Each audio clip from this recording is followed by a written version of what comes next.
कोल्हापुरात शिवजयंतीच्या उत्साहात तरुणांकडून प्रचंड हुल्लडबाजी झालेली आहे। अनेक भागात काही अति उत्साही तरुणांकडून दुचाकींच्या सायलेन्सरमध्ये बदल करून कर्कश आवाज काढत अक्षरशः धिंगाणा घातला गेलाय। हा धिंगाणा इथंच नाही थांबलाय, तर तरुणांच्या एका ग्रुपने आपली बाईक थेट पंचगंगेमध्ये फेकली आहे, तर काहींनी स्वतः आपली दुचाकी पेटवली आहे। विशेष म्हणजे या हुल्लडबाजीला वैतागलेल्या केरले इथल्या स्थानिक गावकऱ्यांनी गाड्याही फोडल्यात। कसबा सांगावा इथल्या सुद्धा 60 ते 70 गाड्या अशाच पद्धतीने गाड्यांचे सायलेन्सर काढून तरुणांनी हुल्लडबाजी केलेली आहे। याच हुल्लडबाजीतून एका ठिकाणी तरुणावरती हल्ला झाल्याचा सुद्धा व्हिडिओ समोर आलाय। विशेष म्हणजे या सगळ्या मुलांनी एखादा पराक्रम केल्यासारखे हे सगळे व्हिडिओ स्वतःच्या सोशल मीडिया अकाउंटवरती पोस्टही केलेत। त्यामुळे छत्रपती शिवाजी महाराज यांची जयंती जर अशा पद्धतीने साजरी करण्याची वेळ येत असेल, तर या हुल्लडबाजांवरती नक्की काय कारवाई करावी आणि साजरी करण्याची शिवजयंती साजरी करण्याची नक्की कोणती पद्धत आहे असा सवाल केला जातोय।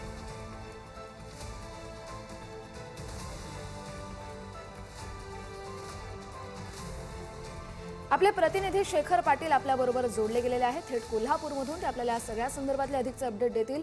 शेखर, सध्या कोल्हापुरात काय वातावरण आहे आणि पोलिसांनी या सगळ्या हुल्लडबाजांवरती काय कारवाई केली आहे? कस्तुरी, या हुल्लडबाजांचा शोध जे आहे ते पोलीस घेताना पाहायला मिळत आहेत। काल रात्रीपासूनच या सगळ्यांचा शोध घ्यायला पोलिसांनी सुरुवात देखील केल्याची माहिती मिळालेली आहे। आपण जर बघितले तर हे सगळे व्हिडिओ आणि आपण या सगळ्या बातमीमध्ये एक वाक्य ते जाणीवपूर्वक मांडलेलं आहे, ते म्हणजे ही सगळी हुल्लडबाजी तर त्यांनी केलेलीच आहे, मात्र एखाद्या पराक्रमासारखं त्यांनी हे सगळे व्हिडिओ आपापल्या सोशल मीडिया अकाउंटवरती टाकलेले आहेत। एखाद्या पराक्रमाची गाणी लावावीत अशी गाणी देखील त्या सगळ्या व्हिडिओंना जोडलेली आहे। त्यामुळे निश्चितच एक गंभीर बाब आहे, विचार करण्यासारखी बाब आहे। या सगळ्या पद्धतीमुळे शिवजयंती कशा पद्धतीने साजरी केली जात आहे हेच आता या ठिकाणी समोर आलेलं आहे। छत्रपती शिवाजी महाराजांची एकीकडे संपूर्ण राज्यभरात उत्साहात आणि मोठ्या थाटामाटात खरं तर शिवजयंती साजरी केली जात आहे आणि त्याला गालबोट जे ते अशा पद्धतीनं काही प्रकार घडल्यामुळं लागल्याचं पाहायला मिळालेलं आहे। एकावरती एडक्यानं हल्ला देखील झालेला आहे।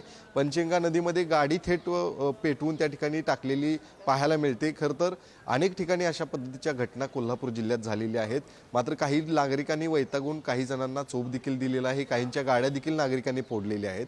मात्र हे सगळं स्थानिकांनी हातात कायदा व सुव्यवस्था न घेता पोलिसांनी यावरती कारवाई करणं गरजेचं आहे आणि त्या संदर्भात आता पोलीस कशा पद्धतीने ऍक्शन घेतात। शिवजयंतीचा उत्साह साजरा व्हायला हवा होता, मात्र कुठेतरी दुसरीकडे तो सांभाळण्याची वेळ पोलिसांवर उद्भवलेली आहे। धन्यवाद तुम्ही दिलेल्या या सविस्तर अपडेटसाठी।